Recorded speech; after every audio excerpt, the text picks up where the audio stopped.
Okay, under the Settings menu, on the right-hand side, go to Import or Export Course Content. So Settings, Export. You're going to export a quiz.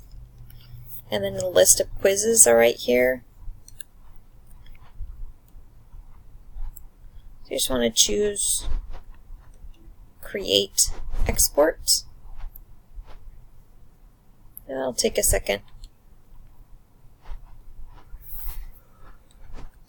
And you'll get an email when your export is done.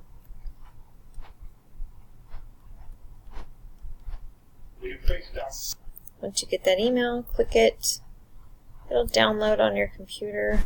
Oh, here. So it'll download. Mine's right here. Go into the course you want to import the content into. I'm just going to go into the same one for this example. Settings, Import Course Content, choose QTI zip file, and then since I just downloaded, I know it's going to be that top one.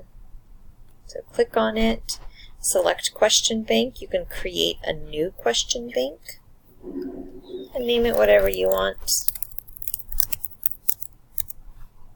And then import. And it'll bring that in. And now to double check that it's there, once it's in there, I go to Quizzes, and then double arrow or a shish kebab, Manage Question Banks, and you can see it's right there.